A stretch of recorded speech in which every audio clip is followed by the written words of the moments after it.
Bonjour à tous.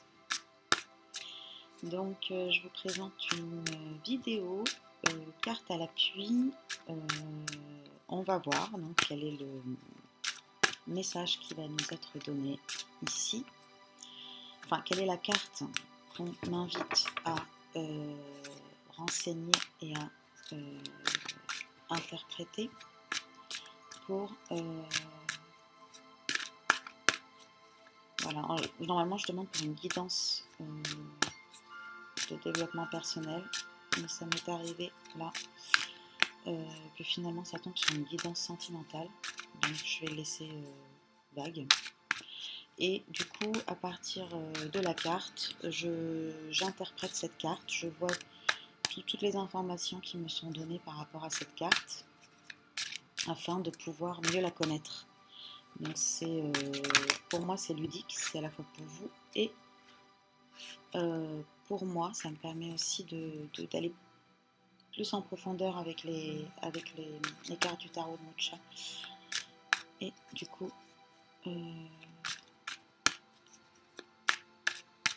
voilà. Et ce que aussi, je me rends compte que, bon, je vais pas les faire très longues, donc je me rends compte qu'à la fin de la vidéo, quand j'arrête la vidéo, après avoir fait la vidéo, j'ai d'autres informations qui arrivent. Donc c'est vrai que du coup, vous les perdez, vous les avez pas. Donc je m'en excuse. Et je vous invite à, en commentaire, à faire une co-création d'interprétation des cartes Mocha et de me dire, vous, ce que la carte vous inspire. Alors du coup, à la limite, pas que de Mocha, si vous connaissez les cartes du tarot, soit vous vous basez, hop, on va l'utiliser, la générosité. La générosité. Hein. Donc, soit par exemple, vous vous basez sur l'image, et vous, qu'est-ce qu'elle vous dit, de quoi elle vous parle, qu'est-ce qu'elle vous raconte. Soit si vous connaissez les autres interprétations des cartes du tarot et que vous trouvez que ça a un lien, n'hésitez pas non plus. Voilà. Je sais que pour les tarots, selon les versions, il y a des interprétations différentes. Donc moi, j'ai aussi voilà, l'ancien tarot de Marseille et en petite version, où est-ce qu'il est? Où est-ce qu'il est? Où est-ce qu'il est? Où est-ce qu'il est? Voilà, pareil. Donc, j'ai les deux en grand et en petite version et je vais vous dire, il faut que vous le voyez, mais la vidéo risque d'être un peu plus longue évidemment. Alors, est-ce qu'il est mon... Ah mince, j'ai perdu mon... Ah si, voilà, il est là. Par exemple, on va dire pour... c'est pas du tout les mêmes interprétations. Donc je veux juste vous montrer comment même d'un jeu à un autre, alors que c'est le même tarot, c'est l'ancien tarot de Marseille, en deux versions évidemment différentes, on n'a pas du tout les mêmes interprétations. Donc par exemple, on va prendre là le 4 de bâton. Okay. Et là, le 4 de bâton, roi de bâton, 4 de bâton.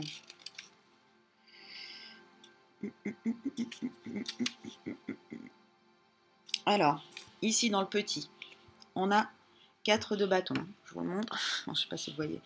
Tendance vers un équilibre psychique, base solide, accord pour entreprise durable donnant un résultat fructueux. C'est une carte plus maîtresse que les autres car sa présence peut détruire ou neutraliser un entourage néfaste.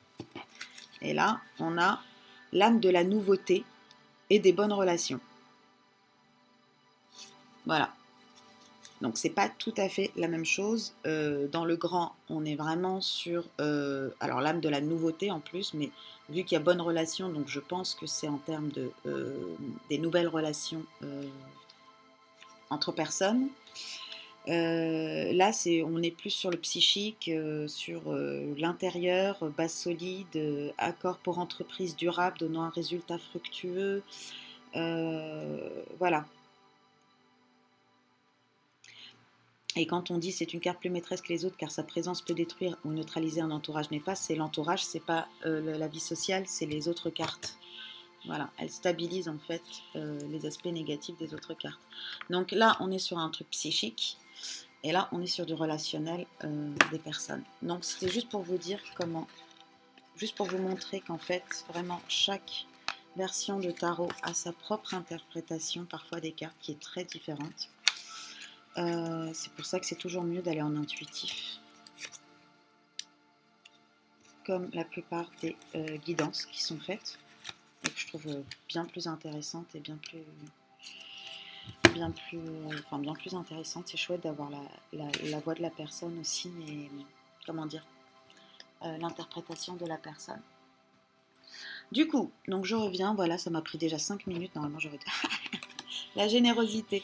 Donc c'était pour vous dire, si vous avez d'autres idées, n'hésitez pas en commentaire à les donner, comme ça pour tout le monde. Donc la générosité, là on a un personnage donc qui donne, qui jette même son argent, j'ai envie de dire, qui distribue son argent. Et alors il porte bien une petite balance, donc on a cette idée quand même que, encore cette idée d'équilibre dans la matière, c'est-à-dire d'équilibre de ce qui, un peu comme un compte bancaire ou un compte d'ailleurs d'entreprise, il faut quand même toujours qu'il y ait un équilibre, c'est-à-dire que ce qui rentre comme argent, ce qui sort comme argent doit à peu près être l'équivalent de ce qui rentre comme argent, sinon vous faites faillite. Ou pareil, vous vous retrouvez avec des grosses dettes bancaires, donc c'est pas mieux. Du coup,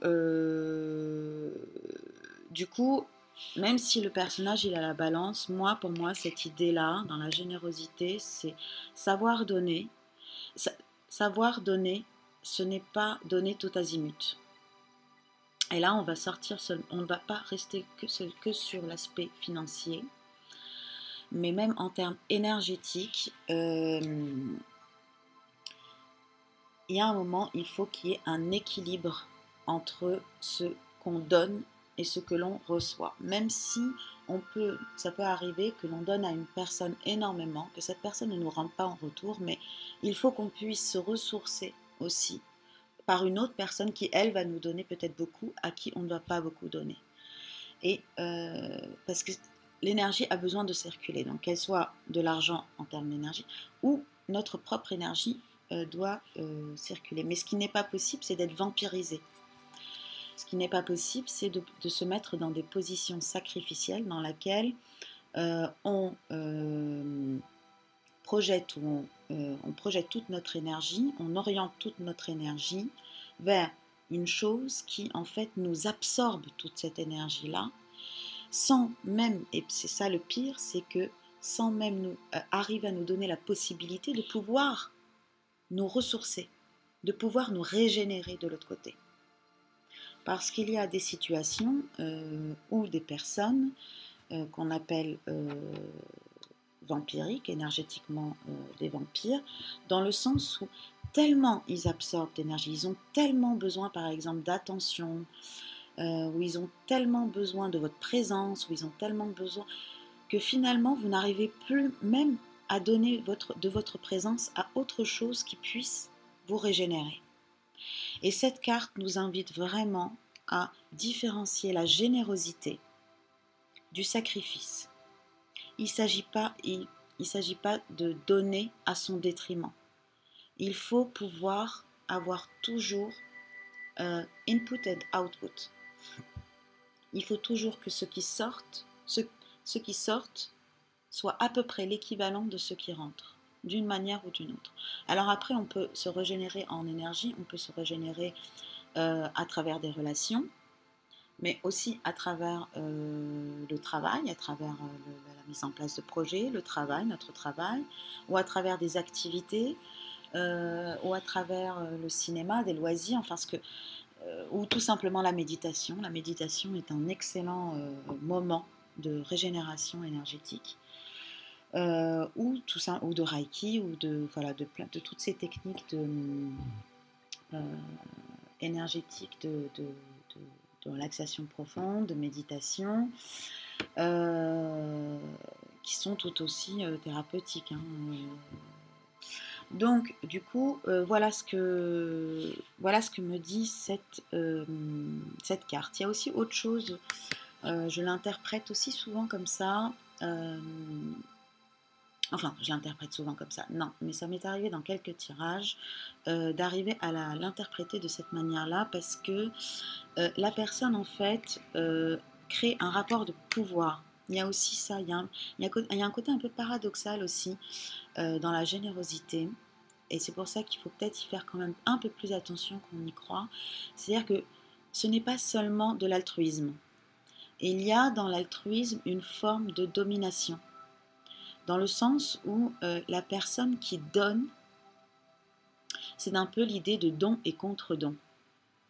Il y a toujours des dons et des contre-dons. Donc quand une personne nous donne, en général, il y a une attente d'un retour de l'autre. Et ça, cette attente-là d'un retour de l'autre, elle va lui faire sentir. Et du coup, l'autre va se sentir obligé de, et c'est ce qui crée les rapports de domination.